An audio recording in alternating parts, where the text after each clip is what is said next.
अब हम लोग डिस्कस करेंगे कुछ जनरल नॉलेज रिलेटेड चीज।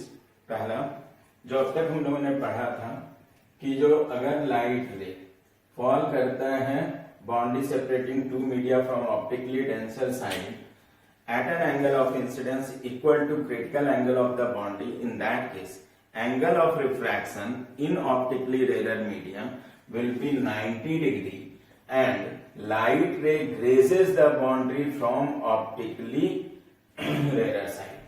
In this case, if we find angle of deviation of transmitted ray, so we can say this is the direction of incident ray, this is transmitted ray, so angle of deviation will come out to be pi by 2 minus of theta c, because this is theta c. So one thing is when angle of incidence theta c, then r equals to 90 degree, and we can write that angle of deviation of transmitted ray comes out to be pi by 2 minus theta c. अब हम लोगों ने पढ़ा था principle of reversibility of light ray. तो principle of reversibility of light ray हमको ये कहता है कि जो if direction of light ray is reverse, in that case light ray retraces path forward. तो इसके हिसाब से अगर हम देखें तो यहाँ पे अगर हम इस इंसिडेंट रे का बात करते हैं कि incident ray in optically rare medium grazes the boundary, in that case some part of light energy enters into optically denser medium and angle of refraction will be equals to critical angle theta c. तो अगर हम light इधर से ला रहे हैं तो ये जो ट्रांसमिटेड रे होगा वो एंटर करेगा इस मीडियम के, ये पाथ इसी पाथ को फॉलो करेगा। तो इसका सीधा सा मतलब ये हो गया कि अगर हम लोग लेते हैं यहाँ पे कि अगर light ray grazes the boundary separating two media from optically rare side, तो मेरा हर जो पॉइंट होगा लाई करेगा इस बाउंड्री के ऊपर at all points some part of light energy enters into optically denser medium. क्योंकि हम लोगों ने कंक्लूजन ड्रॉ किया था कि जब लाइट रे फॉल करता है on boundary separating two media from optically rare side, then transmission is definite phenomena along with partial reflection. तो इस केस में एक चीज होगा कि जब भी ऑप्टिकली रेयर साइड से टच करेगा बाउंड्री को तो लाइट एनर्जी ट्रांसमिट तो होगा डेफिनेटली ऑप्टिकली डेंसर मीडियम में। तो यहाँ पे अगर हम देखें तो एंगल ऑफ इंसिडेंस का वैल्यू कितना हो गया 90 डिग्री। तो some part of light energy जो ट्रांसमिट होगा, तो according to principle of reversibility of light जो एंटर करेगा ऑप्टिकली डेंसर मीडियम में, that will be at an angle of refraction equal to critical angle of the boundary। तो ये हो जाएगा थीटा सी। जबकि अगर हम ऑप्टिकली डेंसर मीडियम के साइड से इसको लाते हैं यहाँ पे, तो उस केस में बोलते हैं कि ये हो गया मेरा angle of incidence equals to theta c, और ट्रांसमिटेड रे जो है ग्रेस करता है बाउंड्री पे ऑप्टिकली रेयर साइड से। यहाँ पे आर का वैल्यू लिखते हैं तो हम लोग कितना लिखते हैं 90 डिग्री। ठीक है, तो यहाँ पे ये इंसिडेंट रे हो गया, ये ट्रांसमिटेड रे, जहां पे ये इंसिडेंट रे है ये हमारा ट्रांसमिटेड रे है। इस डायग्राम के हिसाब से देखेंगे कि जब भी हम डायरेक्शन ऑफ लाइट रे को रिवर्स करेंगे तो इधर की तरफ जाएगा। तो अब यहां से पहला कंक्लूजन कि if light ray grazes the boundary separating two media from optically rare side, then some part of light energy enters into optically denser medium with angle of refraction equal to critical angle of the boundary and some part of light energy reflects back का सीधा मतलब कि इसमें reflection phenomena के हिसाब से जाएंगे तो एंगल ऑफ इंसिडेंस और एंगल ऑफ रिफ्लेक्शन का वैल्यू सेम होगा, तो 90 डिग्री होना चाहिए। मतलब ये लाइट रे आगे की तरफ बढ़ेगा, ये हो गया मेरा एंगल ऑफ रिफ्लेक्शन 90 डिग्री। अब यहां से हम लोग एक चीज देख सकते हैं कि फिर मेरा ये पॉइंट ऑफ इंसिडेंस होगा, some part of light energy gets transmitted, किस इसका एंगल ऑफ रिफ्रैक्शन कितना हो जाएगा theta C, remaining light energy आगे बढ़ा। फिर अगला पॉइंट होगा इस पे भी some part of light energy जो है ट्रांसमिट हो गया at an angle of refraction theta C, remaining energy आगे की तरफ गया। तो ये हमारा हर पॉइंट पर जो है some part of light energy enters into optically denser medium with angle of refraction equal to critical angle. तो अब यहां से कंक्लूजन हम लोग सिंपल लेकर के चलेंगे कि if light ray grazes the boundary separating two media from optically denser side at an angle of incidence equal to critical angle. In that case, angle of refraction in optically rarer medium will be equal to 90 degree. Whereas if light ray grazes the boundary separating two media from optically rarer side, then at all point of incidence or at all points lying on the boundary, some part of light energy gets transmitted in optically denser medium, and angle of refraction of the transmitted light rays will be equal to critical angle of the boundary separating two media. अगर हम angle of deviation इस case में निकालते हैं तो हम लोग एक चीज देख सकते हैं कि ये था मेरा, अगर इस पॉइंट को लेकर चलते हैं तो ये हो गया डायरेक्शन ऑफ इंसिडेंट रे, और अगर ये डायरेक्शन ऑफ इंसिडेंट रे ये ट्रांसमिटेड रे है तो ये मेरा कहलाएगा एंगल ऑफ डेविएशन डेल्टा, और डेल्टा का वैल्यू अगर हम यहां पे भी निकाले तो कितना हो गया π/2 माइनस थीटा सी। ये हो गया एक चीज। तो इसका मतलब ये है कि अगर लाइट रे ग्रेस करता है बाउंड्री सेपरेटिंग टू मीडिया को ऑप्टिकली रेयर साइड से, तो डेविएशन जो angle of deviation of transmitted ray का बात करेंगे that will be π/2 minus theta से। अब हम केस लेते हैं कि अगर लाइट रे ग्रेस करता है बाउंड्री सेपरेटिंग टू मीडिया को फ्रॉम ऑप्टिकली डेंसर साइड, तो इस चीज को समझने के लिए अगर हम लोग जाएं कि अगर हम लोगों ने यहां पे बनाया, ये है ऑप्टिकली रेयर मीडियम, ये हो गया ऑप्टिकली डेंसर मीडियम। अब लाइट रे को हम ग्रेस कर रहे हैं डेंसर साइड से, ऑप्टिकली डेंसर साइड से। ये हो गया एंगल ऑफ, यहां पे लेंगे angle of incidence i equals to कितना हो गया 90 डिग्री।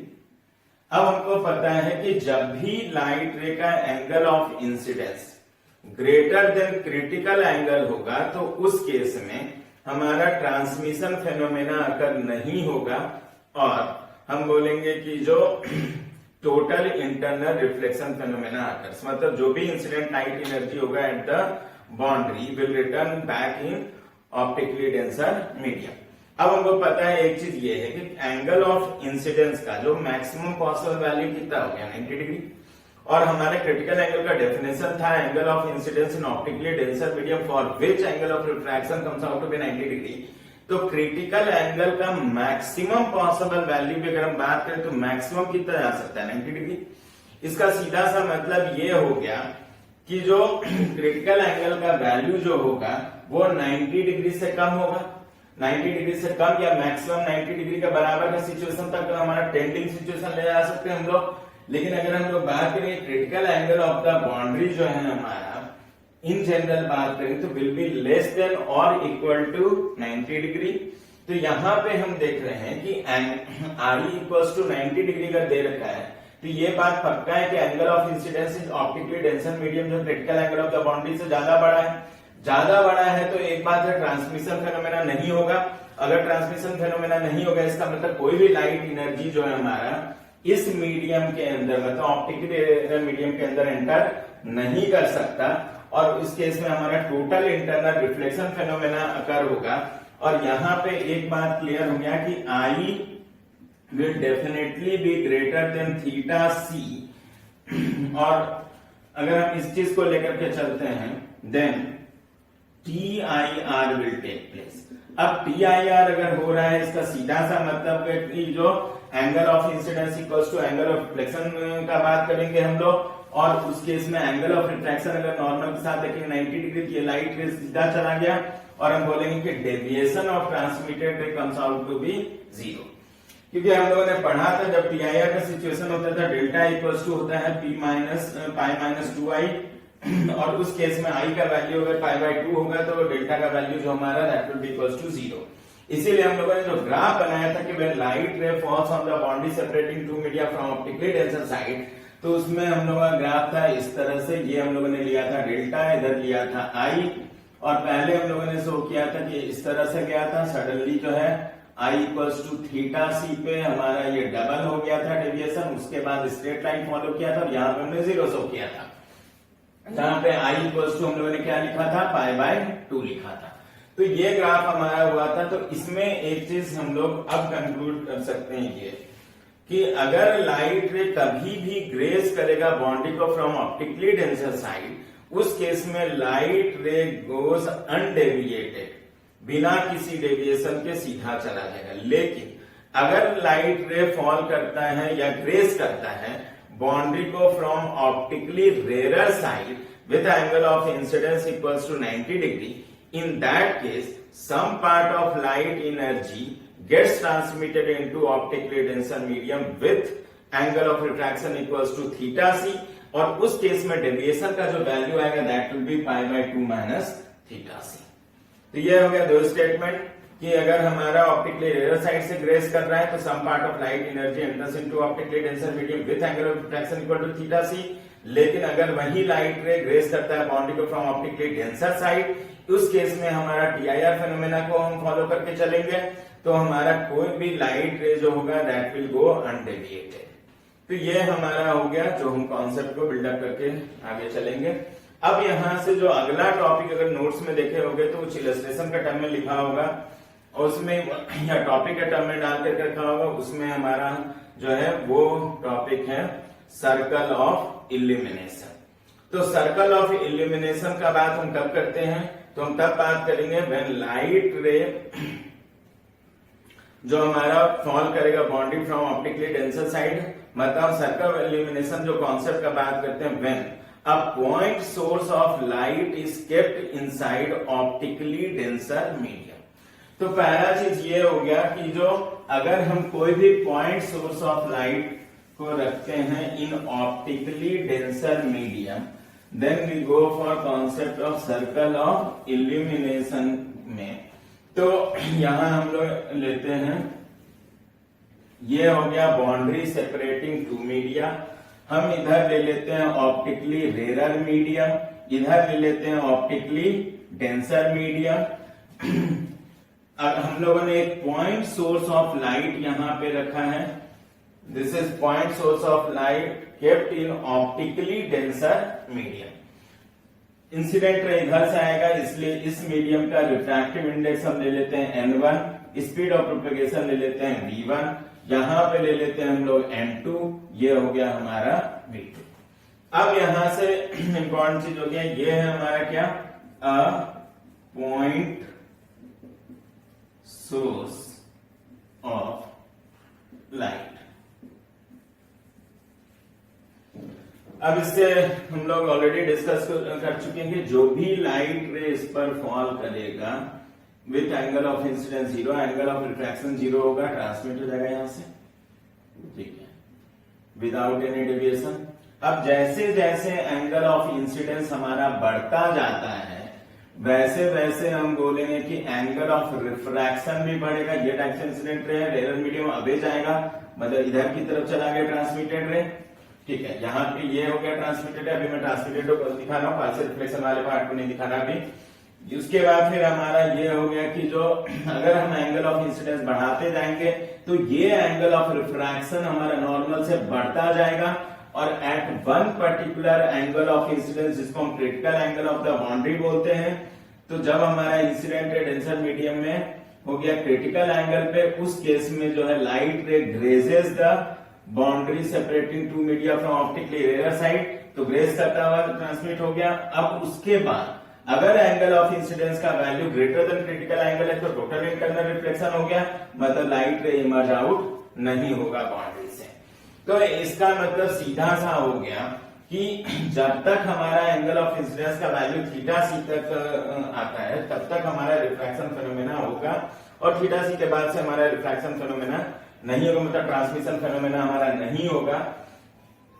तो अब एक चीज ये हो गया कि जो अगर हम सिमिलर सिचुएशन इधर भी लेते हैं तो सेम हमारा होता है कि जैसे जैसे एंगल ऑफ इंसिडेंस हम यहाँ बढ़ा रहे हैं वैसे वैसे मेरा जो है एंगल ऑफ रिफ्रैक्शन बढ़ा।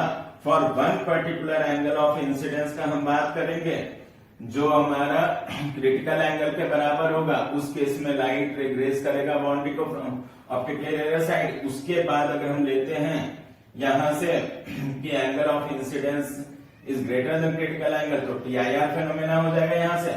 तो हम एक चीज देखें, ये जो पॉइंट्स है हमारा यहां तक, ये दो पॉइंट लिया हमने, अगर पॉइंट सोर्स और लाइट रखा हुआ ये बाउंड्री है तो ये जो मेरा थीटा सी बनाने वाला जितना भी पॉइंट्स होगा, पॉइंट ऑफ इंसिडेंस, जहां पे एंगल ऑफ इंसिडेंस थीटा सी होगा, वो एक सर्कल पे लाई कर जाएगा। वो सर्कल अगर हम लेते हैं तो ये पूरा जो है यहां से यहां एक सर्कल बनेगा, और इसी सर्कल को हम बोलते हैं सर्कल ऑफ इल्यूमिनेशन। अब सर्कल ऑफ इल्यूमिनेशन क्यों बोलते हैं?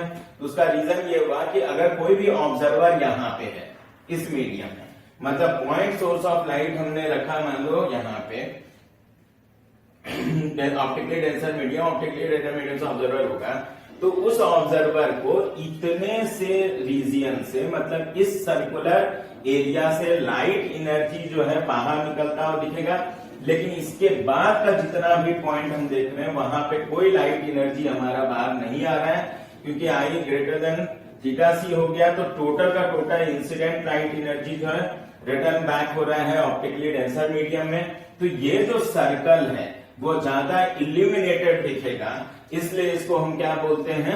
Circle of illumination. तो वो पार्ट हमको ब्राइट सा दिखेगा, बाकी पार्ट हमारा जो है वो डार्क दिखा। तो उस केस में हम लोग यहाँ पे सीधा कॉन्सेप्ट का बात कर रहे हैं ये कि जो ये जो पार्ट होगा plane circular area on the boundary, this is called circle of illumination. तो अब हम डेफिनेशन दे सकते हैं सर्कल ऑफ इल्यूमिनेशन का कि for a point source of light kept inside optically denser medium, circle of illumination is defined as plane circular area on the boundary through which light ray emerges out of the boundary। तो ये जो हमारा plane circular area है इसी को हम बोलेंगे circle of illumination, और यहां से यहां तक का जो डिस्टेंस लेंगे वो ये कहलाएगा radius of circle of illumination. Area निकालेंगे तो that will be called area of circle of illumination. मतलब सर्कल ऑफ इल्यूमिनेशन का रेडियस निकालने या फिर एरिया निकालने के लिए सबसे इंपॉर्टेंट हमारा पॉइंट कौन सा है? तो वो पॉइंट है जहां पे एंगल ऑफ इंसिडेंस का जो वैल्यू हो वो किसके बराबर हो? Critical angle. अब क्वेश्चन मान लो आता है यहां से कि जो ये हमारा सर्कल ऑफ इल्यूमिनेशन हो गया, यहां से एक पॉइंट सोर्स ऑफ लाइट को हम रख देते हैं एट द डेप्थ h पे। तो मैं डायग्राम एक बार फिर से जो है क्लियर बना देता हूं। यहां पे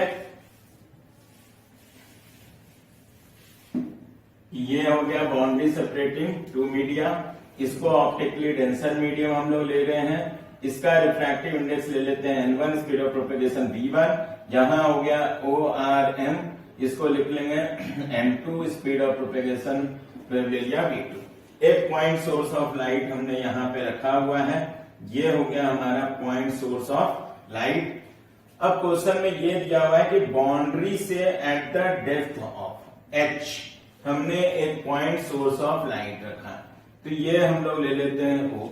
अब हम लोग सर्कल ऑफ इल्यूमिनेशन का बात करें तो वो सारा पॉइंट लेंगे इस बाउंड्री के ऊपर जहां पे एंगल ऑफ इंसिडेंस का वैल्यू जो होगा, जो भी लाइट रे फॉल करेगा ऑन बाउंड्री वो होना चाहिए थीटा सी के बराबर। तो हम लोग यहां से एक लाइट रे ले लेते हैं, इंसिडेंट लाइट रे, ये हो गया। उसी तरह से यहां पे हम लोग लेंगे, ये हमारा जो है चला गया इधर की तरफ, ये ट्रांसमिटेड रे, ये ट्रांसमिटेड रे।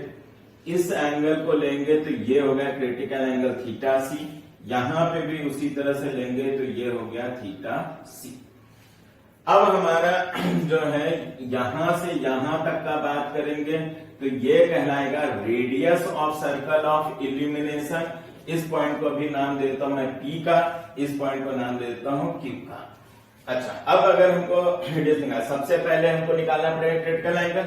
एक बार क्रिटिकल एंगल निकल गया तो ये थीटा सी, तो ये भी थीटा सी, और इस वाले ट्राइंगल से अगर हम लोग चले जाएंगे तो tan theta C equals to r by h हुए, तो r का वैल्यू हम क्या लिखेंगे? तो that will be h into tan theta C.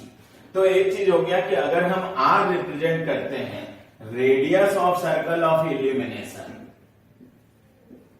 Circle of illumination, तो अगर r हमारा रिप्रेजेंट कर रहा है radius of circle of illumination, तो उस केस में हम लोग यहां से लिख सकते हैं कि R इक्वल्स टू जो मेरा होगा, इस ट्रायंगल में चले जाते हैं हम लोग, तो हो जाएगा मेरा H tan थीटा C, तो ये हो गया H tan theta C। Target अब हमारा क्या होगा, tan थीटा C का वैल्यू निकालना। tan थीटा C के लिए हम लोगों ने पढ़ा था कि अगर थीटा C है critical angle of boundary separating two media, in that case sine theta C equals to m रेडियर बाय n डेंसर। तो हम लोग यहाँ पे लिख लेंगे साइन थीटा C जो है वो है n rarer divided by n denser. अब n रेयर इसमें अगर हम देखें तो रेयर मीडियम का रिफ्रैक्टिव इंडेक्स कितना लिया हम लोगों ने, n2, डेंसर मीडियम का रिफ्रैक्टिव इंडेक्स कितना है, n1। सो हम यहाँ पे लिख सकते हैं this will be equals to n2 divided by n1, और n2 डिवाइडेड बाय n1 हो गया तो इससे हम लोग निकाल सकते हैं, ये हो गया मेरा p बाय h का सिचुएशन। और अगर p बाय h का सिचुएशन हो गया तो हम लोग tan थीटा C अगर लिखने जाएंगे तो this will be equals to nothing but n2 divided by under root of n1 square minus n2 square. क्योंकि अगर हम लोग सीधा यहाँ पे ट्रायंगल बना करके चलते हैं तो ये हो जाता है हमारा थीटा C, इसको हम लोग लिख सकते थे n2, इसको लिख लेते हैं n1, तो ये हो जाता है under root of n1 square minus n2 square. तो इससे हम लोगों ने tan थीटा से निकाल लिया और इस जगह पे हम पुट कर देंगे तो ये हो गया h इंटू ये हो गया n2 divided by under root of n1 square minus of n2 square. ये हो गया रेडियस सर्कल इल्यूमिनेशन। और अब वही अगर हमको एरिया निकालना है तो area of circle of illumination को अगर हम S डिनोट करते हैं तो ये हो जाएगा हमारा area of circle of illumination. तो S इक्वल्स टू हमारा पाई आर स्क्वायर कर लेंगे, क्वेश्चन खत्म हो गया। ठीक है, अब अगर मान लो कि ये दे रखा होता कि एक मटेरियल है जिसके अंदर पॉइंट्स हो जाए, मान लो कि कोई लिक्विड है जिसका रिफ्रैक्टिव इंडेक्स जो है वो हमारा n है, तो n1 की जगह पे n डाल लेते हैं। और इधर का मीडियम अगर दे रखा है कि एयर मीडियम है या फ्री स्पेस दे रखा है तो n2 की जगह पे हम कितना डाल देते हैं 1, और उस केस में ये आ जाता है 1 divided by n square minus 1 का, मतलब r का वैल्यू आ जाता है h into 1 divided by under root of n square minus 1। तो ये जो circle of illumination related question है ये 2014 में आया था, उसके बाद उसके पहले 2012 में भी आया था। तो 2-3 बार जो एडवांस में क्वेश्चन आ चुका है जिसमें radius of circle of illumination के बारे में पूछा था। जैसे 2014 का जो क्वेश्चन था वो ये दे रखा था कि हमारे पास जो है 2 लिक्विड लेयर था, लिक्विड 1 नीचे, लिक्विड 1 2 ऊपर है। लिक्विड 1 का जो रिफ्रैक्टिव इंडेक्स था वो ज्यादा था, लिक्विड 2 का रिफ्रैक्टिव इंडेक्स जो ऊपर लाई कर रहा था उसका जो है कम था रिफ्रैक्टिव इंडेक्स। इसका मतलब सीधा सा है कि लिक्विड 1 जो था वो ऑप्टिकली डेंसर मीडियम था और लिक्विड 2 था वो ऑप्टिकली रेयर मीडियम था। क्वेश्चन ने बोला कि लिक्विड 1 के अंदर एक पॉइंट सोर्स ऑफ लाइट हमने रखा। अब कहा कि लिक्विड 1 और लिक्विड 2 के जो बाउंड्री पे कितने एरिया का हम डिस्क रख दें so that no light ray enters into liquid 2। तो अब सीधा सा बात है, एक की लेयर ये मान लो लिक्विड का ऊपर जो है दूसरा लेयर है, कोई भी लाइट ने इसमें एंटर नहीं करे तो उसके लिए हमको कितने डिस्क एरिया का डिस्क रखना पड़ेगा, तो वो एरिया ऑफ द डिस्क होना चाहिए सर्कल ऑफ इल्यूमिनेशन के बराबर। तो हम इस वाले स्टेप्स को फॉलो करके जो हम लोग क्या निकाल लेते हैं, area of circle of illumination, और वही होता साइज ऑफ द डिस्क जो रिक्वायर्ड होता हमको रखने के लिए बाउंड्री पे, जो हम लोग इसके जस्ट ऊपर उसका सेंटर रख करके रखते हैं और सर्कल ऑफ इल्यूमिनेशन के बराबर रखते हैं। तो ये हमारा क्वेश्चन आया था 2014 में। इस तरह के क्वेश्चंस को आप जो है थोड़ा ट्राई कर लेना।